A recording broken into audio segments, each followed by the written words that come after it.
Hello dear friends, welcome to taste the different channel. இன்றைக்கி வந்து restaurant style tandoori chicken எப்படி செய்யலாங்கிறது பார்க்கலாங்க. ஸோ இது வந்து பார்த்திங்கன்னா நார்மல் தந்தூரி சிக்கன்னா வந்து இன்க்ரீடியன்ட்ஸ் கம்மியாக தான் இருக்கும் யூஸ்வலி. பட் ரெஸ்டாரண்ட் ஸ்டைலில் கொஞ்சம் இன்க்ரீடியன்ட் ஜாஸ்தியாக இருந்தாலும் பட் வீட்டில் இருக்கிற இன்க்ரீடியன்ட்ஸ் தாங்க யூஸ் பண்ணியிருக்கேன். ஸோ மிஸ் பண்ணாமல் வீடியோ ஃபுல்லாக பாருங்கள், நம்ம சேனலை சப்ஸ்கிரைப் பண்ணிக்கோங்க. இப்போ வாங்க நம்ம வீடியோக்குள்ளே போகலாம். இதுக்கு வந்து நான் காஸ்கோலேருந்து சிக்கன் தைஸ் எடுத்திருக்கேன். இது வந்து சிக்கன் தைஸாக இருந்தாலும் சரி, சிக்கன் பிரெஸ்ட் பீசஸாக இருந்தாலும் சரி அதுலேயும் பண்ணலாம். பட் ஆனால் வந்து சிக்கன் தைஸ் வந்து பார்த்திங்கன்னா நல்லா ஃபாஸ்ட்டாக கொஞ்சம் வேகும். ஸோ அதனால நான் காஸ்கோலேருந்து சிக்கன் தைஸ் எடுத்திருக்கேன். இந்த யூஎஸில் இருக்கவங்க பார்த்திங்கன்னா மோஸ்ட்லி இந்த காஸ்கோ சிக்கன் வாங்குறதுக்கு கொஞ்சம் பயப்படுவாங்க. பட் இதில் வந்து no artificial hormones, no added steroids, no preservatives, no added salt, no artificial ingredient. இந்த சிக்கன் கம்ப்ளீட்லி சேஃப் தாங்க. கொடுத்துருக்க என்டேட்குள்ளே யூஸ் பண்ணிடணும். 6 பேக்ஸில் நான் 2 பேக்ஸ் மட்டும் யூஸ் பண்ணியிருக்கேன். அதாவது 1.5 கிலோ சிக்கன் இன்றைக்கி நான் செய்ய போகிறேன். ரொம்ப ஃப்ரெஷ்ஷான சிக்கனுங்க. இப்போ இந்த சிக்கன் பீசஸ் எல்லாமே நான் கொழுப்பு தனியாக பிரிச்சுட்டேன். ஈஸியாக நம்ம கொழுப்பு வந்து கையில் வந்து உரிச்சு எடுத்தாலே வந்துடும். ஸோ அதுக்கப்புறம் வந்து இந்த சிக்கனை 4 டைம் நல்லா வாஷ் பண்ணி எடுத்துகிட்டு வந்திருக்கேன். இதுக்கப்புறம் நான் ஸ்லிட்டு போடுறதுக்காக இது மாதிரி நான் ஒரு கட்டிங் போர்டில் வச்சு ஸ்லிட் போட போகிறேன். இப்போ வந்து பார்த்திங்கன்னா இது வந்து தை பீஸ் தாங்க எனக்கு கிடச்சிது. வித் லெக் பீஸோடனா அது வந்து நீங்கள் ரெகுலராக ஹோட்டலெல்லாம் பார்த்துருப்பீங்களா. ஸோ அந்த மாதிரி பீஸ் மாதிரி இருக்கும். இது வந்து கரெக்டாக அந்த தை பீஸ் மட்டுமே வந்து வெட்டி இது மாதிரி சேல்ஸ் பண்ணுறாங்க. ஸோ இதுலேயும் பண்ணலாம். ஸோ இது வந்து பார்த்திங்கன்னா நான் இது மாதிரி 4 ஸ்லிட்டாக எல்லாத்துக்கும் போட்டு வச்சுட்டேன். போட்டு வச்ச பிறகு நம்ம ஒரு சின்ன வந்து ஒரு மேரினேஷன் மாதிரி பண்ணணும். என்னென்னு பார்த்திங்கன்னா நல்லா தண்ணி பிடிச்சி வச்சுருக்கேன் பக்கத்துலேயே. ஸோ அதில் நான் 1 டீஸ்பூன் உப்பும் ஒரு அரை எலுமிச்சப்பழம் சாரும் வந்து பிழிஞ்சு விட்டுக்கணும். இது வந்து ரெஸ்டாரண்ட்டில் பண்ணுவாங்கங்க. ஸோ அதனால நானும் அதே மெத்தட் தான் உங்களுக்கும் சொல்கிறேன். இது எதுக்காக நம்ம பண்ணுறோம் அப்படின்னு பார்த்திங்கன்னா இதில் வந்து நம்ம சிக்கனை கொஞ்சம் நேரம் சோக் பண்ணி வச்சிடணும். ஸோ இது மாதிரி ஒரு அரை மணி நேரமோ ஒரு 3/4 மணி நேரமோ சோக் பண்ணி வச்சிட்டிங்கன்னா சூப்பராக நம்மளுக்கு வந்து சிக்கனும் வந்து நல்லா ஃபுல்லாக க்ளீன் ஆகிடும். அதே சமயம் நம்ம அந்த லெமன் ஜூஸ் வந்து பார்த்திங்கன்னா அதில் வந்து நல்லா வந்து ஊறி போய் இருக்கும். ஸோ அது அப்படி ஊறி போய் லைட்டாக லெமன் டேஸ்ட் அதில் ஊறி இருந்துச்சுன்னா நம்ம சாப்பிடும்போது அந்த ரெஸ்டாரண்ட் ஸ்டைலில் எப்படி புளிப்பு சுவை இருக்குமோ அதே மாதிரி இருக்குங்க. நான் ஒரு 3/4 மணி நேரம் அதில் சோக் பண்ணிவிட்டு நான் வந்து இது மாதிரி தனியாக திரும்ப எடுத்து வச்சுட்டேன். இதுதான் என்னோடய இன்க்ரீடியன்ட்ஸ் இன்றைக்கி. இப்போ இந்த இன்க்ரீடியன்ட்ஸ் தான் நம்ம சேர்த்து பண்ண போகிறோம். டோட்டலி வந்து பார்த்திங்கன்னா 12 இன்க்ரீடியன்ட்ஸ் ப்ளஸ் சிக்கனோட சேர்த்து 13 இன்க்ரீடியண்ட். ஸோ இப்போ இதை எப்படி செய்யலாம், எப்படி இப்போ ஸ்டெப் பை ஸ்டெப்பாக மிக்ஸ் பண்ணலாங்கிறத பார்த்துடலாம். ஸோ இந்த ரெஸ்டாரண்ட் ஸ்டைல் தந்தூரி சிக்கனுக்கு மஸ்டர்ட் ஆயில் இருந்துச்சுன்னா கண்டிப்பாக அதை சேர்த்துக்கோங்க. மஸ்டர்ட் ஆயில் இல்லைன்னா ஆலிவ் ஆயில் இல்லை ரீஃபைண்ட் ஆயில் அது மாதிரியும் சேர்த்துக்கலாம்.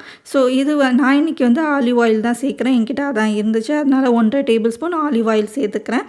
அதுக்கப்புறம் வந்து பார்த்திங்கன்னா ரெட் சில்லி பவுடர், சாதா தனி மிளகாய் தூள் அது வந்து 2 teaspoon, Kashmiri red chilli powder 1.5 teaspoon, மல்லித்தூள் 2 டீஸ்பூன், கரம் மசாலா 1 டீஸ்பூன், சீரகத்தூள் 1 டீஸ்பூன். இதெல்லாம் அப்புறம் வந்து உப்பு வந்து பார்த்திங்கன்னா ஃபஸ்ட்டு 1 டீஸ்பூன் சேர்த்துக்கிறேன். ஃபஸ்ட்டு இந்த ட்ரை இன்க்ரீடியன்ஸ்லாம் சேர்த்து நல்லா மிக்ஸ் பண்ணும். இதுக்கு வந்து ஆர்டிஃபிஷியல் கலர் சேர்க்காதீங்க. அதுக்கு பதிலாக நான் வந்து பப்ரிக்கான்னு சொல்லிவிட்டு அந்த கொடமிளகாயில் ஒரு பொடி பண்ணுவாங்க, காரமே இருக்காது. ஸோ அது வந்து பார்த்திங்கன்னா நல்ல கலரும் கொடுக்கும். ஸோ அது இருந்துச்சுன்னா ஆப்ஷனலாக ஒரு 2 டீஸ்பூன் சேர்த்துக்கோங்க. ஜஸ்ட் ஃபுட் கலர் ஆட் பண்ணுறது பதிலாக இந்த மாதிரி பப்ரிக்கா நான் ஆட் பண்ணியிருக்கேன். இது கம்ப்ளீட்டாக ஆப்ஷனல் தான். இது வேணும்னா நீங்கள் சேர்த்துக்கோங்க. இப்போ இதெல்லாம் சேர்த்துட்டு நல்லா நம்ம மிக்ஸ் பண்ணி விட்டுக்கணும். ஃபஸ்ட்டு எண்ணெயில் இந்த ட்ரை இன்க்ரீடியன்ஸ்லாம் மிக்ஸ் பண்ணி விட்ட பிறகு ஜிஞ்சர் கார்லிக் பேஸ்ட் வந்து 2 டேபிள் ஸ்பூன், தயிர், திக்கான தயிர் வந்து 1/2 கப்பு, கிட்டத்தட்ட 90 கிராம். ஸோ இது வந்து நான் வந்து சேர்த்துக்கிறேன். இது ரெண்டும் சேர்த்த பிறகு நான் லெமன் ஜூஸ் பாதி லெமன் வந்து பிரிஞ்சு விட்டு அந்த பாதி லெமன் இருந்தது இல்லையா, அது எவ்வளோ ஜூஸ் வருதோ அந்த கணக்கில் நான் சேர்த்துக்கிட்டேன். கிட்டத்தட்ட 1 டேபிள் ஸ்பூன் அளவு கிட்ட இருக்கும். ஸோ அதுவும் சேர்த்துட்டு நாம் வந்து கடைசியாக கசூரி மெத்தி வந்து கொஞ்சம் கையில் க்ரஷ் பண்ணி போட்டு அதுக்கப்புறம் சேர்த்துக்கோங்க. எனக்கு உப்பு மட்டும் பத்தலை. ஸோ டோட்டலாக நம்ம முன்னாடி 1 டீஸ்பூன் தான் சேர்த்துருந்தோம். ஸோ இது கூட இன்னொரு 1/2 டீஸ்பூன் சேர்த்துட்டு நான் வந்து ஃபைனலி மிக்ஸ் பண்ணி எடுத்துக்கிறேன். இது மாதிரி ஒரு விஸ்க் ஸ்பூன் வச்சு மிக்ஸ் பண்ணலாம், இல்லைனா கையிலையும் கூட மிக்ஸ் பண்ணலாங்க. இதுதான் அந்த 12 இன்க்ரீடியன்ட்ஸ். இந்த அளவுகள் கரெக்டாக சேர்த்திங்கன்னா சூப்பராக நம்மளோட மசாலா தந்தூரி மசாலா ரெடி ஆகிடும். சப்போஸ் இந்த இன்க்ரீடியன்ட்ஸ்லாம் உங்களுக்கு சேர்க்க வேணாம், நீங்கள் டைரெக்டாக தந்தூரி மசாலாவே வாங்கி பண்ணுறீங்கன்னா இந்த மசாலா பொடிகள் அந்த ட்ரை இன்க்ரீடியன்ட்ஸ் மட்டும் தவிர்த்துட்டு அந்த தந்தூரி பவுடர் போட்டுக்கோங்க. மற்றபடி இந்த யோகர்ட், இந்த ஜிஞ்சர் கார்லிக் பேஸ்ட், இந்த லெமன் ஜூஸ், அந்த கசூரி மேத்தி அதெல்லாம் வந்து ரெகுலராக எப்போதும் மாதிரி சேர்த்துக்கணும். ஸோ இப்போ இதெல்லாம் சேர்த்துட்டு நல்லா மிக்ஸ் பண்ணிவிட்டு நாம் வந்து சோக் பண்ணி வச்சுருந்த சிக்கனை நான் தண்ணியை வடிச்சிட்டு எடுத்துகிட்டு வந்திருக்கேன். ஸோ அதில் வந்து நம்ம ஸ்லிட் போட்டிருந்தோம் இல்லையா, ஸோ அதுக்குள்ளெல்லாம் நல்லா மசாலா தடவிட்டு இது மாதிரி 2 பக்கமும் நம்ம தடவிட்டு ஃபுல்லாக வந்து இது மாதிரி ப்ளேஸ் பண்ணிக்கிறேன். இதே மாதிரி எல்லா சிக்கனும் நம்ம மசாலா தடவிட்டு ஒரு தடவை டோட்டலி நம்ம வந்து மிக்ஸ் பண்ணிக்கலாம். இது மாதிரி மிக்ஸ் பண்ணிவிட்டு நம்ம இதை வந்து மேரினேட் பண்ண வைக்கணும். இப்போ நான் ஃபுல்லாக மிக்ஸ் பண்ணி எடுத்துகிட்டு வந்துட்டேங்க. இது மாதிரி நீட்டாக தொடச்சும் வச்சுட்டேன். இப்போ இந்த பவுலை நான் டைட்டாக க்ளோஸ் பண்ணிவிட்டு ஃப்ரிட்ஜில் ஒரு நான் வந்து கரெக்டாக இப்போ வந்து நைட் ஆகிடுச்சு, எனக்கு நைட்டில் நான் ஊற வச்சுருக்கேன். ஸோ அடுத்த நாள் மத்தியானம் லஞ்சுக்கு நான் பண்ண போகிறேன். கிட்டத்தட்ட ஒரு 18 ஹவர்ஸ் வந்து நான் மேரினேட் பண்ணிக்கிறேன். மினிமம் 6 ஹவர்ஸ் மேரினேட் ஆகிருக்கணும். மேக்ஸிமம் 2 டேஸ்க்குள்ளே நம்ம வந்து மேரினேட் பண்ணி அதை யூஸ் பண்ணிடணும். ஸோ இதுதான் வந்து கணக்கு. அதே நீங்கள் ஃபாஸ்ட்டாக பண்ணணும்னு நினச்சிங்க, சப்போஸ் அந்த சேம் டேயே நீங்கள் பண்ணணும்னு நினச்சிங்கன்னா 2 ஹவர்ஸ் மேரினேட் மட்டும் பண்ணிக்கோங்க அட்லீஸ்ட். பட் தந்தூரி சிக்கனுக்கு மினிமம் 6 ஹவர்ஸ் மேரினேட் பண்ணால் தான் அந்த டேஸ்ட் வந்து நல்லா இறங்கி உங்களுக்கு ரெஸ்டாரண்ட் ஸ்டைல் ஃபீல் கொடுக்கும். ஸோ எப்போதும் தந்தூரி சிக்கன் பண்ணும்போது 1 டே முன்னாடியே நீங்கள் அதுக்கேற்ற மாதிரி பிளான் பண்ணிக்கோங்க. இப்போ எனக்கு நெக்ஸ்ட் டே ஆகிடுச்சு. நான் நல்லா நம்மளோட சிக்கன் வந்து மேரினேட்டும் ஆகிடுச்சு. இப்போ வந்து நான் ஒரு கேஸ்ட் அயனில் தான் வந்து நான் செய்ய போகிறேன். கேஸ்ட் அயன் பதிலாக இது நான்ஸ்டிக் டவாலையும் இல்லை அது மாதிரி கிரில் பேன்லேயும் நீங்கள் வந்து செஞ்சுக்கலாம். கிரில் பேன்னா வந்து கோடாக மாதிரி இருக்கும்ல, ஸோ அந்த மாதிரி கிரில் பேன்லேயும் நீங்கள் வந்து செஞ்சு எடுத்துக்கலாம்.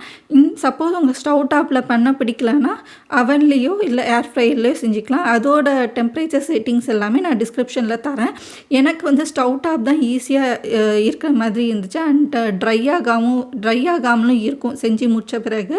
ஸோ அதனால் நான் ஸ்டவ் டாப்பில் பண்ணிக்கிறேன். இப்போ வந்து பார்த்திங்கன்னா ஒரு 3 table spoon olive oil, 1.5 table spoon நெய் விட்டு நல்லா சூடு பண்ணிவிட்டு இது மாதிரி நம்ம ப்ளேஸ் பண்ணிடணும். மீடியம் ஃப்ளேம் வைக்காமல் மீடியம் டு லோக்கும் நடுவில் வச்சுக்கோங்க.